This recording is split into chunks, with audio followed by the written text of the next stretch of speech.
Film ini diawali dengan diperlihatkan seorang nenek-nenek kesepian yang sedang berbicara dengan patung. Karena patung tidak menjawab, ya kan? Nenek marah dan langsung membedok patung tersebut menggunakan sendal. Hidung patung pun menjadi coplok dan terjatuh ke tanah. Karena bentuknya terlihat sangat familiar, maka dari itu agar lebih mudah kita sebut saja dengan Tang Singkong. Bersama alam yang terkaget-kaget, dan gua pun juga kaget guys, Tang Singkong ini pun tegak berdiri mengeluarkan kekuatannya. Kabut putih pun secara aneh muncul, di mana dari kabut tersebut keluarlah para lelaki yang bertelanjang dada. Berdasarkan legenda, mereka merupakan pasukan penjara segala lubang. Saat itu juga si nenek langsung tersalome sampai kelabakan. Kejadian itu diceritakan oleh seorang pria yang sekarang memiliki batang singkong tersebut guys. Kemudian ketika ia mengangkatnya, secara ajaib hal ini mengaktifkan kekuatannya. Seketika Tang Singkong melakukan pentuspolan terhadap semua orang yang ada di sana sampai mereka semua lemas.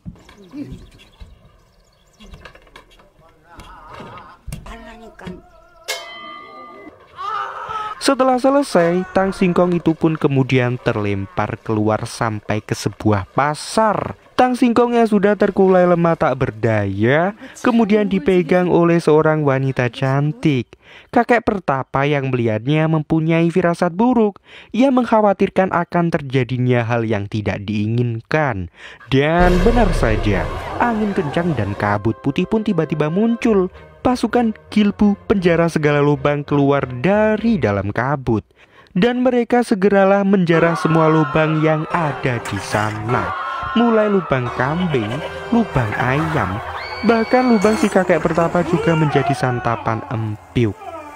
Setelah kejadian tersebut, karena Tang Singkong tak bisa dihancurkan, kakek pertapa memutuskan untuk menguburnya di tempat yang sangat rahasia, jauh dari hiruk pikuk manusia bersama sesajen sebuah bir.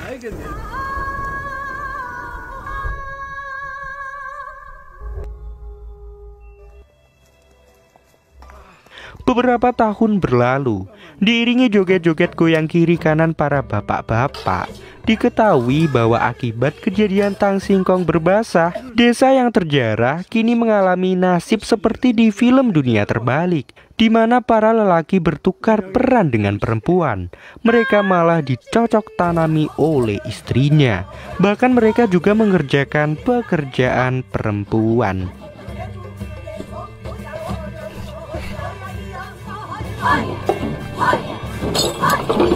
Kemudian di pusat desa terjadilah sebuah keributan. Di sini kita dikenalkan dengan karakter utama bernama Byun, lelaki kuat yang bisa genggam areng panas dengan tangan telanjang. Si Byun ini kemudian menghentikan keributan dengan mengalahkan para begundal hanya dengan sekali tewolan.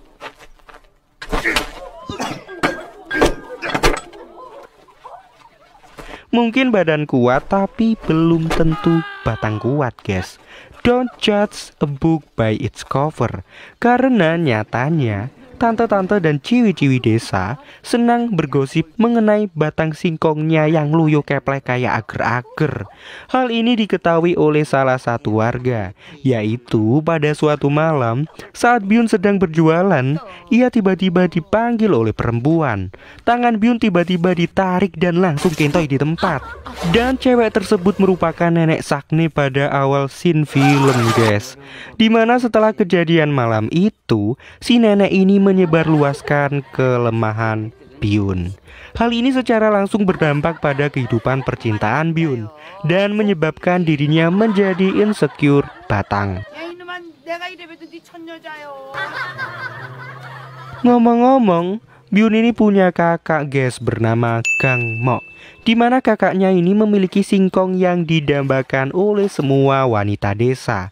Sampai suatu waktu, wanita-wanita desa yang berjamaah mengintipnya mandi terkaget-kaget, tergagap-gagap, melungu melinjo, pecah aorta setelah melihat kegagahan singkong Gangmok.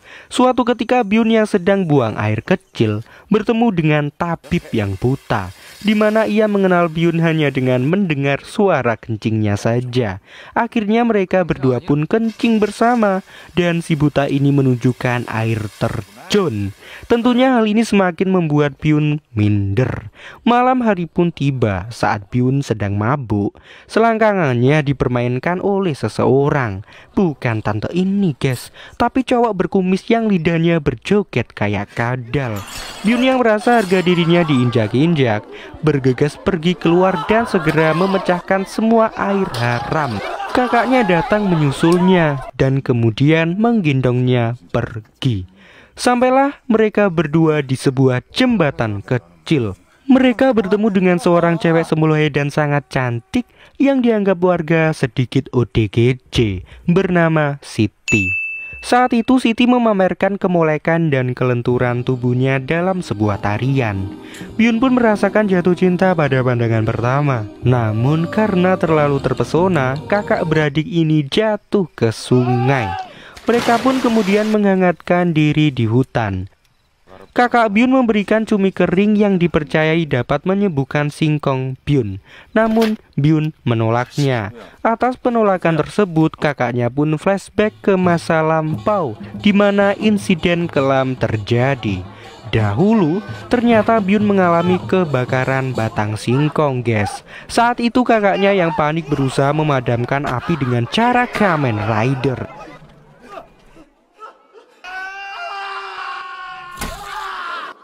Waduh, dan mulai hari itulah batang singkong Byun kepleh sampai sekarang. Sehingga si Gangmok ini merasa bersalah kepada adiknya. Esok hari pun tiba. Sambil umbah-umbah, bapak-bapak bergosip mengenai kesemloean tubuh Siti. Mereka berencana akan mengintip Siti mandi nanti malam. Kemudian malam pun tiba. Byun ternyata sudah ada di sana terlebih dahulu. Tanpa diduga-duga, tiba-tiba datanglah Gunung Mameru yang mengambang. Si semongko, dua semongko yang mengambang dengan mudahnya. Waduh, sungguh terkejut saya. Bapak-bapak dan Byun pun sangatlah senang. Mereka kemudian nobar goyang duyung milik Siti yang sangat indah. Setelah malam itu, si Byun yang naksir ke Siti diam-diam jadi sering mengiriminya makanan yang ia letakkan di depan rumah Siti yang berada di hutan.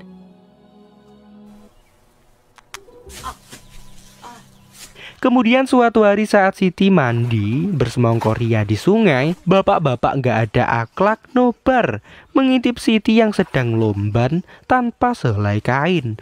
Para istri yang melihat tingkah suaminya menjadi marah. Kemarahan ini mereka lampiaskan dengan mengunyil-ngunyil Siti tanpa ampun. Gangmok yang melihat kejadian tersebut melerai dan segera membawa Siti pulang. Malamnya Gangmok memberitahu si Byun bahwa ia akan menikahkan si Siti. Saat itu penjelasan kakaknya belum sampai habis. Byun sudah merasa patah hati. Ia pergi ngelamun di hilir sungai sambil merenungi keletoyan yang sudah menjadi takdirnya. Tiba-tiba ia mendengar seorang kakek minta tolong. Ia pun bergegas menolong kakek tersebut yang mau dicokot oleh sebutir ular. Si kakek pertapa yang memiliki ilmu kanuragan tingkat tinggi bilang, "Kau kuat, tapi lemah di bawah." Mengetahui hal tersebut, untuk berterima kasih atas pertolongan Byun, kakek pertapa memberitahu cara mengobatinya, yaitu dengan minum bir tang singkong yang telah ia kubur. Belum mendengar sampai akhir tentang penjelasan dari si kakek, Byun sudah bergegas pergi ke lokasi yang sudah diberitahukan kepadanya. Byun menggali sekuat tenaga dan akhirnya menemukan tang singkong. Tanpa banyak cincong, Byun pun langsung meminumnya. Berteman bayangan pembulian para tante-tante desa yang membuat hatinya sakit, Byun meminum bir sampai habis. Dikatakanlah oleh kakek pertapa, sebenarnya jika minum tang singkong lebih dari satu tegukan, desa akan mengalami kejadian yang tak diinginkan. Setelah menenggak habis bir tang singkong, Byun pun pingsan. Ia tertidur beberapa hari.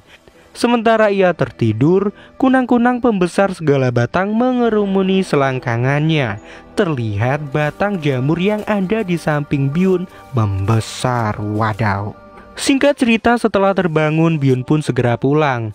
Tetapi di jalan ia dicegat oleh warga desa yang memberitahukan kepadanya bahwa semua pria di desa sudah pergi berperang dan Gangmok mewakili Byun untuk pergi berperang.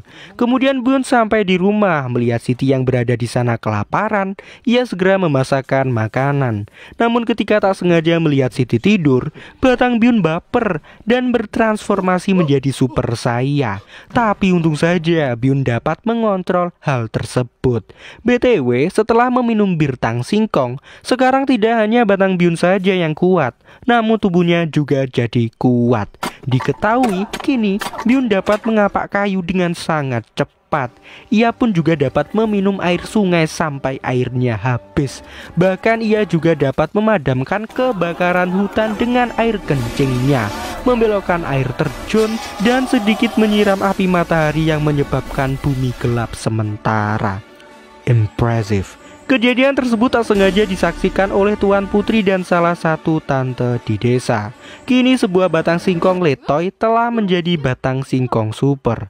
Rumor ini akhirnya menyebar di desa.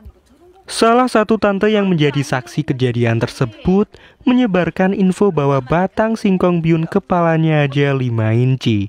Hal ini menimbulkan rasa penasaran. Saat malam tiba, para tante-tante desa yang ditinggal para suaminya berperang bersama-sama mengintip Byun yang sedang bermain sepak takraw. Saat bermain, Byun bukan menggunakan kakinya saja guys, tapi ia juga menggunakan batang singkongnya. Wow. Malam itu setelah para tante mengetahui ukuran batang singkong Byun, mereka sangat senang dan bernyanyi-nyanyi. Menurut mereka, kini ada sesuatu yang tegak dan bisa dimanfaatkan. Keesokan harinya mereka semua mulai menggoda Byun agar mau diajak bercocok tanam. Ada yang open sekalangan, ada juga yang pamer gunung kembar. Si nenek yang di scene awal film juga ikut-ikutan dengan memamerkan semongkonya di depan Byun. Namun hal ini semua tidak berhasil. Salah seorang tante desa kemudian merencanakan hal yang lebih ngegas, yang di malam harinya ia mendatangi rumah Byun dan merayunya. Byun yang pada dasarnya memang anak baik-baik menolaknya. Tetapi hal yang aneh terjadi. Saat ia tak sengaja melihat bulan purnama, Byun seakan menjadi ganas dan lepas kendali. Byun pun segera menggebles tante tersebut. Semua wanita desa yang mendengar jeritan keenakan segera berbondong-bondong sambil membawa seserahan untuk Byun. Ada yang sampai bawa-bawa sapi, beras ketan, gula, kopi, juga micin. Para wanita desa pun kemudian dengan sangat antusias mengantri untuk bergantian bercocok tanam dengan Byun.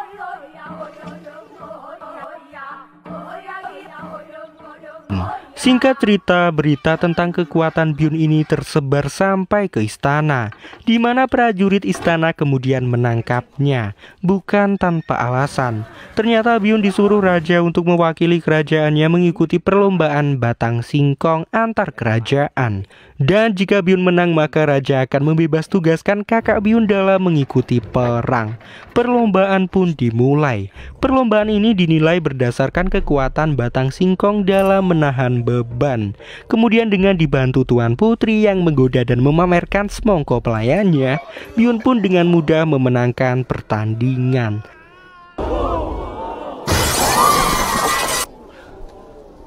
Tapi setelah perlombaan tersebut, sebuah fakta menyedihkan harus diterima oleh Byun. Sebab kakak Byun tidak ditemukan di medan perang.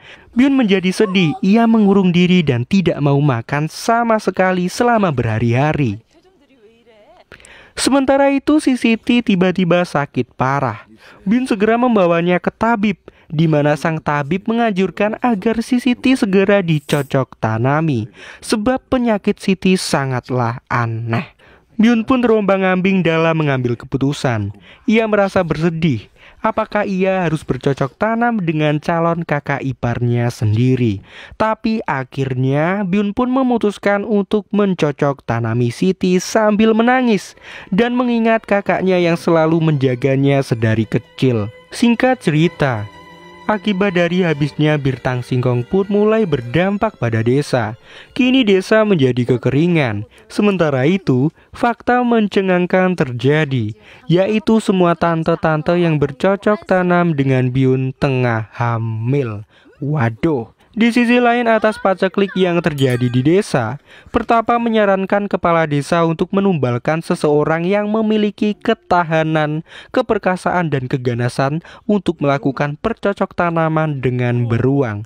Siapa lagi Jal kalau bukan si Byun? Kita kembali ke Byun, guys.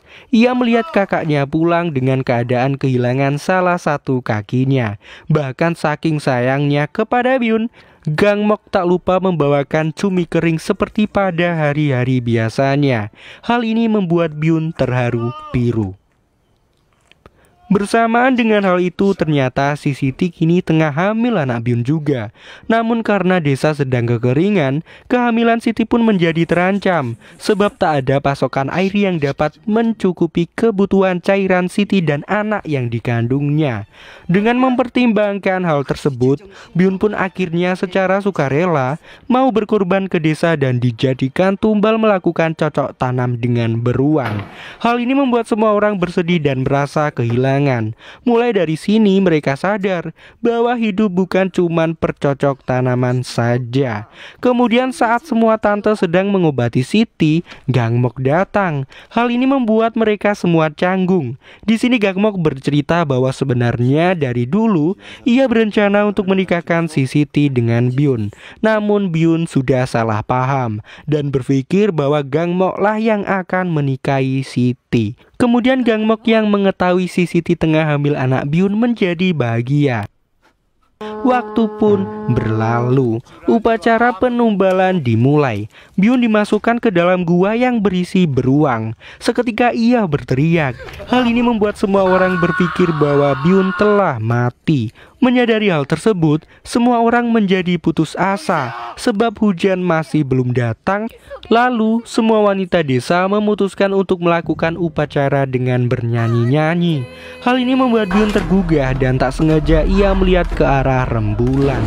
Byun pun menjadi liar. Ia segera mencocok tanami beruang dengan ganasnya.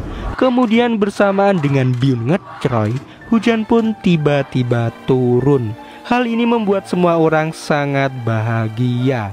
Beberapa tahun kemudian desa kini menjadi normal lagi. Wanita pun sekarang bertugas sebagaimana mestinya. Dan kita diperlihatkan di mana anak-anak Byun atas hubungan gelapnya melakukan penghormatan kematian ayahnya dengan mahakarya kencing yang indah.